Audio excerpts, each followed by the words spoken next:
Welcome to the Death Happens podcast, an insider's guide to dying. We're your insiders. I'm hospice nurse Penny. And I'm Hallie, hospice social worker. Today we have a CNA with us, a hospice aide, as we call them in the biz. Her name is Celeste Wooten, and she has been a hospice aide for decades. We'll let her introduce herself when she comes on. But first, I believe, Hallie, you have a hot topic for us. I do. Today's hot topic is going to have to do with ducklings. So recently, you did a video about a bear enclosure. It was at a kid's birthday. It was on TikTok. And a mother duck and some very cute furry ducklings were swimming in the bear enclosure. And as we all know, nature does what nature does. That bear jumped in and started having a little snack. And of course, the children started screaming. And I think valid to your point and some other people's points. I mean, they could have stopped filming, but more valid than that, I think they could have used that as a teaching moment about death. I also, on my way home the other day, had a mother duck and two ducklings crossing I-5 on rush hour. And somehow they survived and nobody got in an accident. So I thought today's perfect topic would be ducklings. But my other thought, if you are okay with it, Penny, I think kind of going forward, since the landscape of news has changed vastly in the past couple of years, and especially in really the last year or two, that if we're not talking about a hot topic that day, then it's already old news. I agree. And so I think going forward, what would benefit us is to more focus on the education pieces rather than trying to keep up on hot topics. Yes, absolutely. Although we can educate with the duckling story because as I did make a video about it, explaining that it's a perfect opportunity to use that as an example of death to children. You know, the ducklings won't be swimming in a pond anymore. They're not going to be with their mom. They're going to be not living, not breathing. They're dead. And as I said in my video, when they then experience the death of a person in their family, that you can also use that as a teaching point to say, at least grandpa didn't get eaten by a bear. I think a lot of parents, rightfully so, will use pets early on in life when they have a pet that dies, beloved pet. Yes, of course it's hard. We all hate that, but we also know going into it, having a pet, unless it's a parrot, you're likely going to outlive this pet. So yes. I think it's just a great teaching moment with animals, and nature is rough. Yeah, and you don't even have to have a pet. You can use anything dead. You could use roadkill. You could use dead insects. You could use dead flowers. Yeah, the flowers aren't going to grow anymore. They're dead. Yeah, seasons are a great way to show death in the life cycle. Yes, and it's important for us to be real with children about death.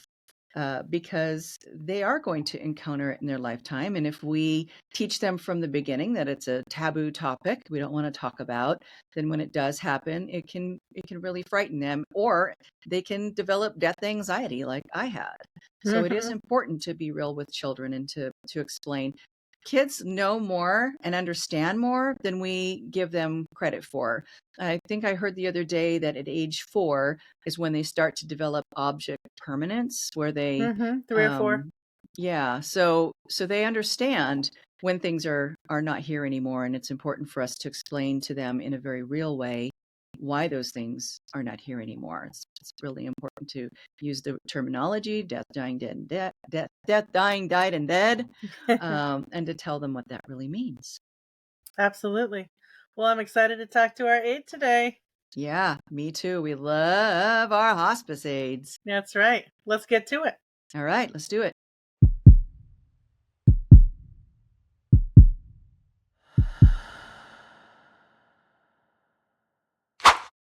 Hello, Celeste. Welcome, welcome, welcome. We're so happy to have you here representing Hospice Aides. Woo woo. Why don't you give us a little rundown on your bio? Okay. Well, again, my name is Celeste. I've been in hospice. This is year 27 for me. Wow. So Whoa. yes, I keep saying I'm gonna let it go, but it hasn't happened yet. But I enjoy what I do. I enjoy being a mentor to other CNAs. And I just tell people all the time that, it's a cliche to tell everybody it's your passion, it's your calling. I tell everybody it's my gift. It's what I was given to do.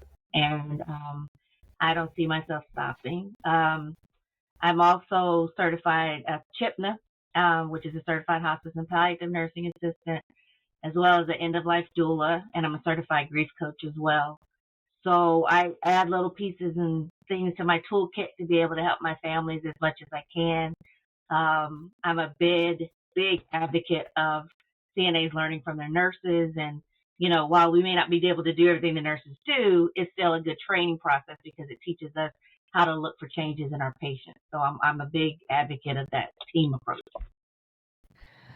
Love it. Well, we love hospice aides. I mean, we recognize that hospice aides are the backbone of hospice care and do so much to support families and hospice patients and work so hard and are underpaid and often undervalued. So we appreciate what you do and we appreciate you being here. And I want to know, what does your shirt say? I see Hospice Aide. It says, if you think my hands are full, you should see my heart. Oh, I love that. I also love that you said, that it's cliche to say it's a calling and all that. I feel the same way. And I always think it is a gift, and not that I'm gifted, but that it's like a gift to me to be able to do the work. That's right. Yeah, I think most people I know in hospice are definitely feel the same way, that it really is a calling. Absolutely. All right. So tell us, what led you to hospice? Funny story. So, my mom, it was a dare to be completely honest with you. My mom is the doctor in Atlanta, and so we had some family members that we needed taking care of. And she was like, "Listen, if you go to school to become a CNA, I'll pay for you to go to school." And I was like, "That's not what I want to do." I mean, I was teaching little kids then, and I was like, "I don't want to deal with nobody, on that realm." After the stories I've heard her tell over all these years. And so I went and did it. And, I would have took care of my family no matter what. But my first couple that I took care of, it was a husband and wife. And I walked into them actually as a home health. And they wound up being hospice. And the family was like, "Well, we would love for you to stay." And I'm thinking, I don't know anything about nobody dying. I don't know what's going to happen if they die. I might walk out and say, "I'll be back. See you later." And it was scary to me. I mean, to be completely honest, it was scary to me. But I got to realize that this is what I was made for. I mean, the husband passed away first, and I was there with him every single day. And we tried to keep things as routine as possible, but we just did it in a way that was end of life. He had his dignity. We were still just trying to do things around him and include him as much as we could. And then I took care of his wife as well until she passed. And I was living in Georgia then. And so I called here to Virginia. I was moving back to Virginia. And I thought, okay, that's it. I'll do home health. Maybe hospice is the same for me. Because I was just like, I don't know. And so I called, and there was a hospice here in Virginia, and the nurse that answered the phone, her name was Kathy Lyles, and I'll always be grateful to her. She said, "Well, we're hiring for hospice aides. What do you think about hospice?" I'm like, "Isn't that where?" I'm like, "Aren't they dying?" She goes, "Yes." And I said, I don't know if I'm the right person. And she said, "Trust me." She was like, we just talked, and she said, "I just feel like you're going to do great in this." And so I moved here, and it was under her guidance and another administrator, Sue Joe. And they saw something in me, and they saw how I was with patients, and they saw how families were like, just responding with me because I didn't walk in and treat them like a job. And that was the one thing that everybody kept saying. They're like, "She doesn't come in here and treat us like we're a job or we're a set of tasks that she has to get done for her day." And I said, no, they're a person. And so it was then that I just started saying, okay, maybe I got a knack for this. Maybe I can handle it, until my first person that passed away. And then, and that kind of bothered me because I was like, this is a person or a family's loved one. What do I do to give them a lasting memory other than, give them a bath? So, I did that, and I just watched the family, and I made sure that, their loved one looked good, and that, everything was good, the surroundings and the environment. But it was then I started learning to add more things to it and hone that, because a family sees them in the home, and that's their last memory. Yes, they see them at the funeral home, but that last memory in the home is very important to me. Mm-hmm. And so I just learned to hone that skill. Okay, so Celeste, I have been a hospice nurse, as you know, for a really long time. I've taken care of a lot of dead people, especially when I worked in the inpatient hospice care center. I've never figured out, nor have any of my colleagues, the trick to keeping the eyes closed and keeping the mouth closed without doing something very unnatural, like putting a warm, wet washcloth on the eyes or rolling up a towel under the chin and raising their head of the bed so they're hunched over. I mean, I finally got to the point where I was like, that's what a naturally dead person looks like. I'm okay with it. People seem to be okay with it. Do you do anything in that area that you can share with people, or do you find the same issue? The eyes are just going to be open or partially open and the mouth is going to be open. I kind of just do the warm and kind of hold my hands over their eyes until they kind of seal up a little bit. Or I've used Visine to kind of moisten the eye, and that kind of holds it a little bit better versus water, because the eyes are already dry. So I use Visine, and sometimes that will hold them down better. But the mouth, I don't always get it. And I just tell the family, like you said, that's just a natural thing, because it's not going to look very pleasant with the towel under here. Yeah. I'm like, that's not a very nice visual. And I said, but it's just natural. It's just, the mouth is relaxed. And once I explain it, sometimes they're all right with that. And I think too, if they've been with the person while they were dying, they get used to how they look. They already know that they look that way. Yeah. So have you ever worked in inpatient hospice or strictly home hospice? Strictly home hospice. Okay. So, and I'll just say the difference between inpatient hospice and home hospice is inpatient is going to be where people are actually in a facility. Usually it's going to be a higher level of care. They're more acutely sick, symptom management needs. Home hospice is where most people are. And that's when we, the hospice clinicians, go to the home to take care of the family. So, and that most hospices don't have access to an inpatient hospice. True. That is very true. That's true. If they have a higher level of care need, then they usually go to like a hospital. So why don't you walk us through your typical day? How many patients do you see? You're driving. What is your normal day like going to see patients, hospice patients? Normally, if I have a community or facility, long-term care or memory care, like I may have 3 or 4 in there. I'll spend my morning there getting them ready, because I try to keep them on their routine. Then my home patients, I might have 2 or 3 that I do. Driving, it can range anywhere from an hour to maybe 2 hours throughout the day because of where I live. I live in Virginia Beach. So, we have tunnels and bridges and mountains, all that kind of stuff. So it's a little long, but I try to make sure that none of my patients feel like I got to hurry up, get in, do my task, and get out. Because I'm like, when I start doing that, that's not giving them a good hospice experience. And I said, with hospice, there is no redo. So whatever you do that visit, it is what it is. And normally, sometimes I have to remind people that while they do ask for a hospice aide, sometimes they're really just wanting that hospice aide to kind of be their confidant or their companionship, because a lot of people think, I had this conversation the other day. They were like, mom needs a bath every day. No, she don't. Because she comes from the era where they didn't have baths every day. And I said, it's true. I said, as she is slowly declining and transitioning. Her skin becomes more tender, as you know, and everything hurts. And I said, so when we're constantly bathing and we can break down her skin, I said we can hurt, she just hurts. It's not a pleasant experience to do that every single day.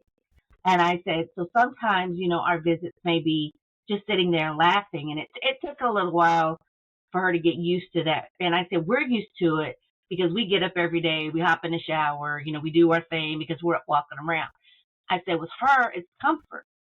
And I said, so she's not out running a marathon. She's not going shopping. She's not going to the job. So we can do a little big bath one day and the other times, just kind of come in and do a little something. And I said, and then she wants us to spend time.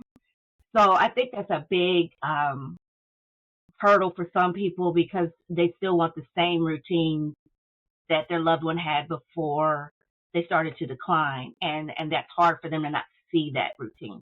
But once I kind of explained it that way, they're like, I didn't think about that. And I'm like, yeah.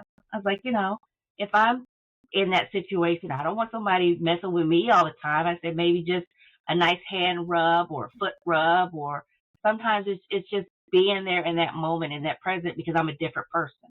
They don't see me all the time. Yeah, I love that you talked about that because hand rubs and foot rubs and having conversation. I had an aide that would go and play games with my patient. I always would, if I had a patient who lived alone, I would have my aide go every day because I wanted to have as many eyes on my patient as possible.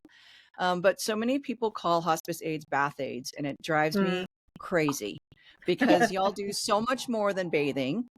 Yeah.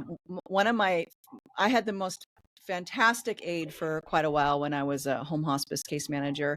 And one of my favorite things was to get her in when I had somebody who was resistant to having an aide, because I would always say, look, at some point, you're not going to be able to bathe yourself anymore. You're going to need somebody to help you. You're going to need somebody to teach your family how to do this if they're caregiving. Wouldn't you rather have that be somebody that you've met instead of somebody that's a stranger? Right. So I had my aide go see one of my patients one time who was like, I don't need an aide. And I knew that she was going to need one eventually. She would have her wash her living room windows whenever she came. She'd come once a week and she'd have her clean her windows. That was what the aide did until she was finally to the point where she needed that assistance. Yeah. So I had a patient that just wanted to drink milkshakes every time. You made milkshakes? Yeah. So we made milkshakes, or I stopped and got milkshakes, and we sat on the front porch, and that was our aid visit. And, so I get that there are some patients that are resistant to having an aide, and you have to come up with creative ways because, like you said, they're going to need one. Yeah. So why not find a different opening to get in to make that relationship before you have to be very intimate with that person. Yes. So, exactly. Yeah. Build that rapport while they're reluctant and then have it established. So why don't you give us kind of a rundown of some of the tasks that aides do at your agency? And it may be different at other agencies. I know mine, they can do light housekeeping. They can clean windows. They can take garbage out to the curb. They can make a sandwich. Sometimes it might vary. But what do you do as a hospice aide besides just giving people a bed bath? So we could do showers. We could do baths. We can help dress. We can do fingernail care. We could paint nails. We have one lady, I love her dearly. She likes to have spa day. That's how we got into with her, because she was a lady who went to the hairdresser all the time. So the way we got in with her was we would wash her hair, we would roll it, blow dry it, we would put makeup on her and just make her pretty. And that was her hospice aide visit. So we could do stuff like that. There are some times where a hospice aide visit may just be a hand rub or foot rub. And I know with my company, we are able to do something with essential oils. And so we use that with our lotions. We have the diffusers. So we're able to have that going when we're bathing them. We play music. So we can do, like you said, the housekeeping. We can, take the trash out. Whatever we need to be done, there's a way to care plan it. We're gonna find a way to care less. So we can do it. But that thing about the bath thing, going back to that, yeah, that irks me too. I'm like, I do a lot more than that. But if that's what you think, okay. But I just tell people that I'm there to do what I can to make their hospice journey as as good as it can be for what's happening. Totally. And make milkshakes. I love that. Well, it's always a good. It was so funny because it was like when I would visit, I had to bring strawberries. When the nurse visited, she had to bring chocolate. That's how she kept up with the days of who was coming when. Mm. Oh, wow, so that's got awesome. Strawberries, she knew I was coming. If she was getting chocolate, she knew the nurse was coming. So that was kind of a way for her to keep up with it as well. Huh. Okay, so you said you're also you're a death doula, is that right? Yes. Okay. So so tell us a little bit about being a death doula. Being a death doula, I find being a death doula sacred, intimate. I've had a couple of clients, and I can talk about one of them. There was a family that I had, and this lady loves the ocean. Again, out of Virginia Beach, and she was an ocean baby. That's what we called her. And where she lived, that was right on the water. And so on the day that she was, she went from transitioning to acid like very quickly during my visit. And it was, the family was there, and she was just like, she was struggling. She wanted to, you could tell her body was ready, but it's like she was struggling, and the kids were going in and talking to her. And so I stepped outside, and this is a story I'll never ever forget. The waves that day were bad, like bad waves. Like they had the red flags going that don't go so far in the water. Okay. So they were in there talking to her, and I walked back in, and I said, open all the windows, open all the doors, and I said, it's not that, the releasing soul thing. I said, I want her to hear the water. And I was like, let the ocean breeze come in here. And they're looking at me like Celeste has lost her mind, but go ahead, let's do it. And I said, if you can't hear it, because it's, I said, let's turn it on. I turned it on my phone, the motion wave, and I put it beside her. And I told her that, when she was ready, go out with the waves. And I was like, you're always going to be an ocean babe. I was like, just go out with the waves. And everybody was holding her hand. And I'll never forget it. The minute she stopped breathing, the water got still. It kind of creeped me out for a minute. I was like, but the water got still. And I was like, okay, she's good. And so the nurse came. I called the nurse, and I was like, hey, as she's gone, they came in, and maybe about 45 minutes into it, the most beautiful sunset came like right over the water, and you could see it from her house. And I lined up the kids and her brother, and I said, that's her saying goodbye. She's good. And so I think moments like that, being with families, being able to assure them that they have done everything, and giving them that it's okay moment, that's very important to me, because some families think, they should have done more, they should have fought more, they should have did this more. And sometimes, not all deaths are beautiful, but I just want to remember that one because, like I said, the water that day was just crazy. And then when she passed, it got really still and really quiet. And she was young. She was a young lady, and she had ALS, and I just will never forget her as long as I live, because she was gorgeous, and just it was about that water. Everything in her house had to do with the ocean. So I just feel like that day she chose that wave and she went out. Wow. That's That is amazing. a beautiful story, Celeste, and it's no wonder you keep that story with you. I definitely, the social work brain in me is making sure that we tell our listeners. Um, that sounded like it was also in service of your aide position, and No, so that was, nope. you were being a doula. I was being a doula because I Okay. know you can't do the both at the same time. Well, that's what I wanted to clarify for people. So is my understanding that doula is more of a paid position rather than what the aides would be as part of hospice service. So I just want to make sure that's clear. Yes, Yeah. absolutely. You can, when you're going in as a doula, you are not, it's a non-medical role that is there to offer education, whether it's, spiritual or physical or mental support, and you are not working with your hospice. So no, I was not working at that time. This was somebody totally different. So yes, thank you for clarifying that, because a lot of people will be like, so you were doing both? No, I promise I was not doing both. But because at that time, and that was that was a lesson too, because I had to back away from being an aide. Even though I was being a doula, I had to learn to back away from being an aide. So Right. that was a learning curve for me, because I wanted to step in and be like, and I was like, no, I can't.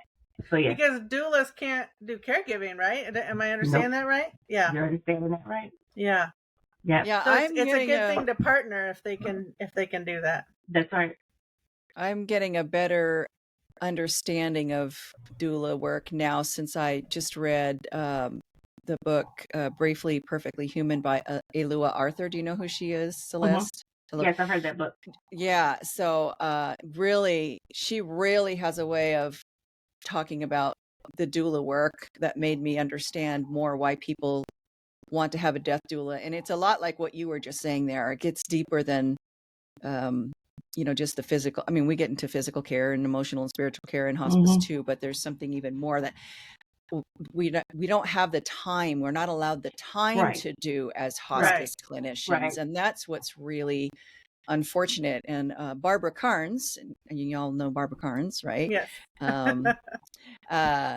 She talks about hospice nursing when she did it, which was back before the Medicare benefit even. So in the 70s and 80s, it sounded a lot more like what death doulas do today. Like she would camp out on the floor and stay there all night with people while they were dying, and it was like, oh yeah, we don't get to do that anymore. Yeah. We don't get to do that anymore. So tell us about grief counselor work, because that's another hat that you wear, right? Grief. Yeah, I'm a grief coach. Yeah, I'm a grief coach. Tell us about grief coach. Sometimes I get to talk to families during bereavement with my hospice, with me having the grief coach. And sometimes it's just a matter of they just, need that little extra. We do have bereavement that talks with them, but sometimes just having a face and somebody that they've seen all the time and they've got a rapport with, I just kind of go in, let them say what they need to say, and just kind of do a lot of hand holding afterwards, because, once their loved one's gone, sometimes they feel forgotten because they're like, oh, everything's over now. And so, I like to liken it to the point of, it's almost like a caregiver loses a job because their job is over. Yeah. And so not only are they are, mourning the loss of their loved one, but now they have to figure out who they are again and learn their new normal. And also lost the support of their hospice team. That's right. We're done. Yeah. Yes.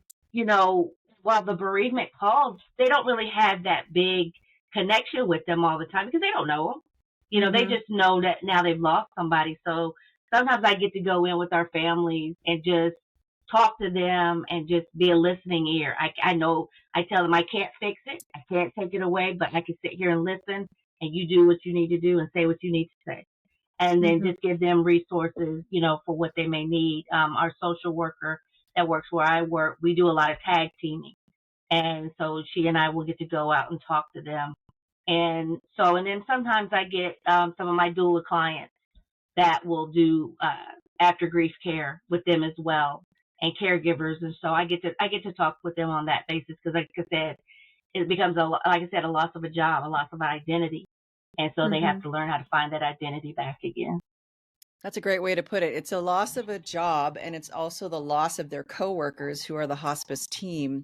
Yeah. And I hear a lot through my social media and through my actual work where I review a lot of the CAPS comments. So CAPS is the Consumer Assessment of Hospice and Palliative Care survey that goes out months after the person has died. It's something that most hospices participate in with Medicare. And I see the comments where they say, it was like we were forgotten. And everybody left, we were alone.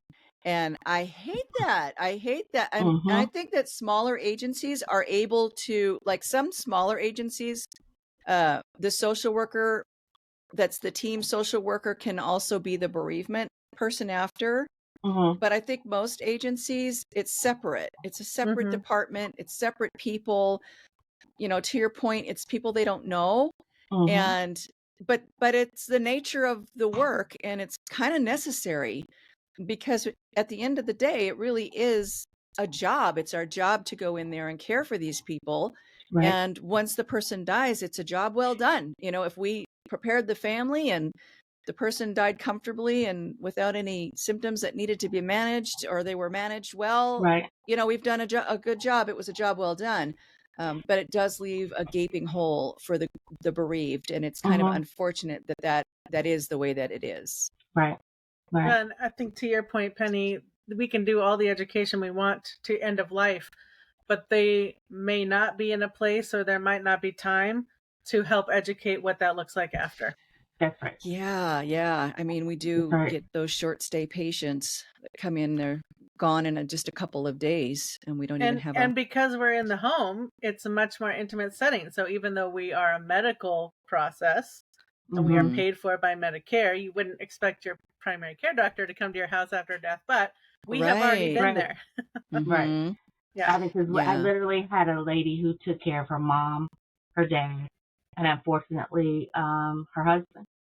Wow. And once they all three passed, she was like, so what am I supposed to do now? Yeah. And I felt so bad for her, because she was like, all I've ever done was take care of my family. And I was like, at that point, I was just like, you're going to have to go talk to somebody, because I'm like, I don't know what to tell her, but I felt so bad, and that those words stung, because she was like, what do I do now? I don't even know who I am anymore. Wow.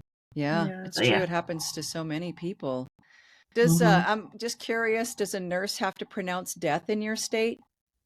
We can do RN and LPN, and I think that a social work can do it until an RN can get there and do like official. But that's it. Yeah. It's odd that in some states it has to be pronounced, and so people know their person is dead long before the nurse gets there. And something that I found was interesting is that somebody told me that, actually she made a video about it, somebody on TikTok.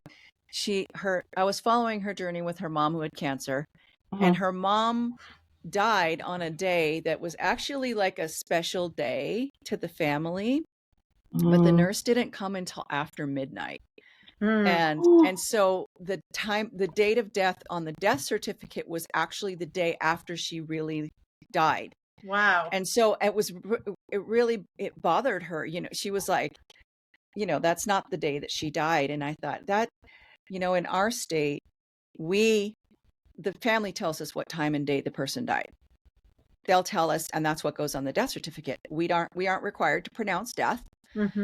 So whatever they tell us is what goes on there. And it never occurred to me until I watched that video and thought, wow, you know what? I can see where that could be really something that bothers people. That, you know, if the nurse can't get out there right away, it changes their whole experience with the death of their person. Because for her, it was an important day.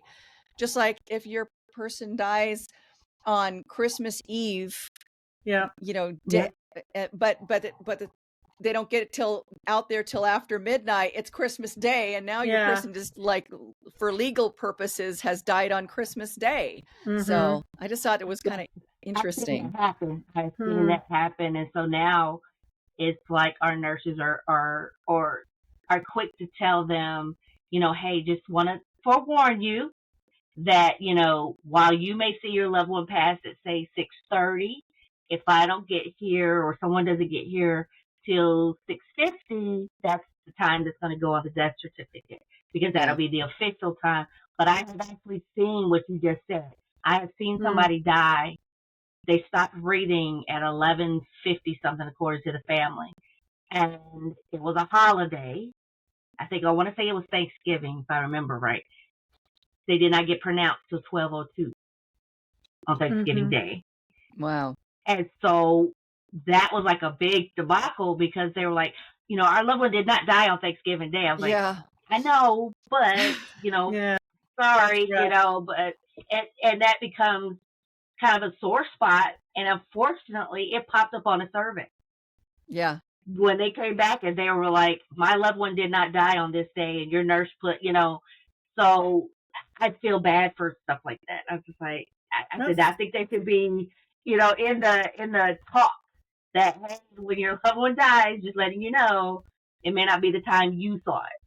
Yeah. Or when the family's ready, maybe they can advocate for their state legislator to change that. That's what I said in my response video too. So Hallie, that's exactly what I said in my video. I said, if you live in a state where a nurse has to pronounce, you can advocate with your legislation, whatever, to try to change that, because there are many, many states like mine and Hallie's that don't require pronouncement by the nurse. And it's funny because people that live in states where the nurse has to pronounce, they'll say, well, how do you know when they're dead? When they're dead, when they're dead. There's no question, Or I remember when we get asked, are they dead? Yeah. And I have to say, well, unfortunately, due to legalities, I cannot say that they are dead. Wow. But, I think I cannot say that they are dead. Wink, wink. Yeah. Any hospice CNAs, when they come in, I'm like, please do not say someone's dead. And they're looking at me like, I said, you can't. You just you can't say it, so. I would say, well, they're not breathing, they're not moving. Yeah. Every other person I've ever seen that has been dead looks just like that. So they're looking a little different. Yeah. Put the pieces together. Yeah. But yeah, I mean, it's an anticipated death on hospice. So we even used to have to call, when I worked in Seattle, we had to call the coroner to get, it was called an NJA number, no jurisdiction applies, which means the coroner does not have to be involved. That now changed, so we don't even have to do that anymore. It's an anticipated death. But there are some places where the coroner still has to go out there. There are some counties. There's still some counties in Washington that do that. Are there? Wow. Yeah, San Juan Island is one of them. Oh my gosh. Wow, my agency doesn't serve San Juan Island, so wow, that's interesting. They have to go to the house. What a waste of taxpayer dollars. Yeah. I don't know if they have to go to the house, but there's definitely the NJI number. Well, there's some states. Well, yeah. So if they need the number, like we have a couple counties my agency serves too, where we have to call them and get the release. But there are some states where the coroner, the medical examiner, has to go to the home. I don't remember where. Traumatic that is, I know. Yeah. I mean, I've had that happen where a couple times, where 2 times that I remember. So as we know, but in case our listeners don't know, usually when people die on hospice, we can see it coming. It's progression of symptoms until the end, like you were saying, Celeste. Sometimes they go through that transition period, kind of the period where we're more living and then we're less dying, and then we become more dying and less living. That's transition to actively dying, when that's the point of no return and we know they're going to die soon. Sometimes it goes fast, sometimes it goes slow, but usually they go through that. But every now and then we have somebody that just drops dead. And I've had 2 patients that happened to. One dropped dead on her kitchen floor, and the other one died sitting up on the couch, and his wife came down and found him. Both times police were called because they freaked out. And fortunately the police knew as soon as I got there. They were like, okay, we're going to turn this over to you. No problem. No worries. As soon as I said they're on hospice. But how traumatic to have police involved. Well, that's why When you got to you're kind of warn people when they're a reportable death, right? If they've had that recent severe fall that led to a decline, etc., or if there's an open APS investigation, then you want to also give the family that warning of, hey, most of the time they won't, but every once in a while they will. They might take them. Yep. Yeah. Usually you can still send them to the funeral home, and the coroner will pick up the body from the funeral home when that happens. Yeah. Well, let's move on to something fun, Celeste. Tell us like a funny story, an awkward story, some good memory besides your lovely wave story. As an aide, let's say that. As a hospice aide. As a hospice aide, I got to help a family, a daughter who was taking care of her dad. And her dad was a retired serviceman. And she just noticed that he was having difficulty adjusting to her home, having somebody kind of taking care of him. And so I asked her questions. I was like, so what did he used to do? Did he go to the officers club?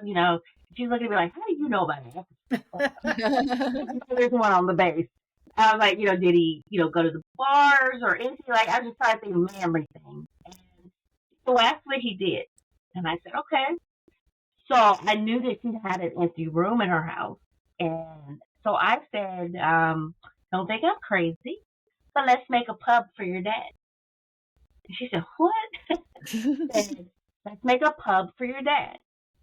So we got to working on this, and she put a TV in there.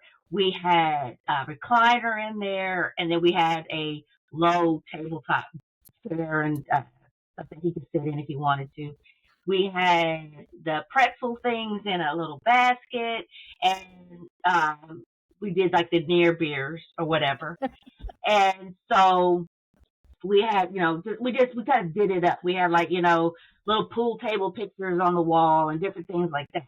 And so I came to visit him one day and I said, come on, we got to get dressed. And I got him all dressed up. He said, well, where are we going? I said, man, you going to the bar. Don't tell nobody. And he goes, what? I said, we're going to the bar. I'm going to clock out. We're going to the bar. So I pulled out my phone and I acted like I was clocking out. And I was like, I'm clocking out of work. We're going to the bar. Come on. So he said, okay. So we're walking down the hallway and we opened up the door and he looked and he goes, and he just, and I said, this is your pub. And we had I printed it out off my computer and we had the name of his name and it said his name's pub. And he looked and he goes, I got my own pub. I said, yeah.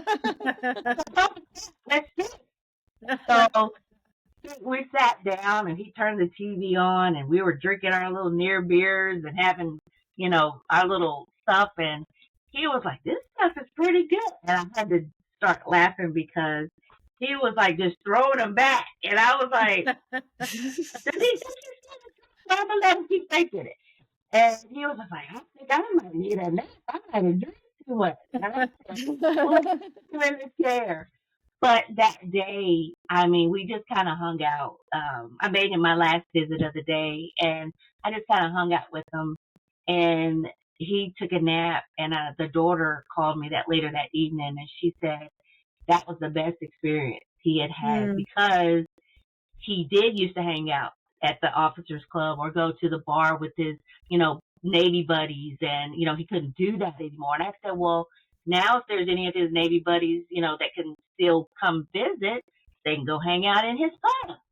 And so, that weekend, one of the gentlemen came over that they had went to church with, and he got to hang out with them in his pub. And, so she would take pictures every time somebody would come sit in his pub.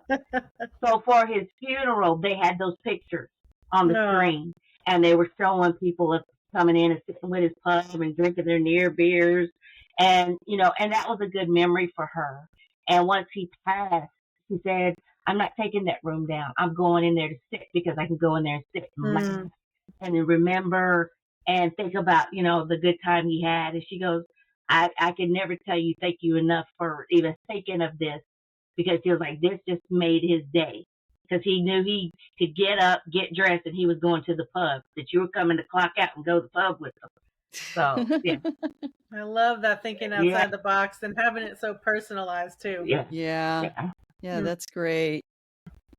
So, love What that else? story. I see. I want another story. Another story would probably be we had a lady that she wanted to remarry her husband. And so I was like, okay. So we got it all together, our chaplain and her daughter got some things together, and I brought over 2 other nurse aides with me, CNAs, and we were her bridesmaids. And so we wore matching color scrubs. I was like, we can't wear glasses because we got to work still. I said, but we all wore matching scrubs, the same color scrubs.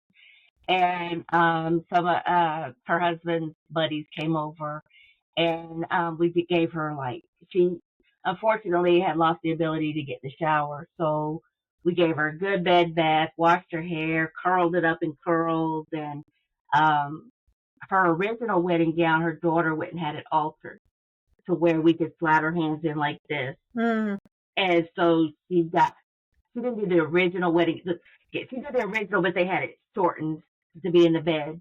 So it kind of draped over the bed a little bit, so you didn't really see the bottom of the hospital bed. And we kind of sat her up, and we had flowers. So I think that was like the biggest memory, to be a part of somebody's wedding. And unfortunately, she did pass away about 3 weeks later. But that day, she rallied, and she rallied hard. And she got through the wedding. She ate wedding cake, and I knew kind of what was going to happen after all this was said and done. But it was a good day and a good memory for her, and a good day and a good memory for her husband. And so to be a part of that, that's something I'll always be grateful for, because that's very personal.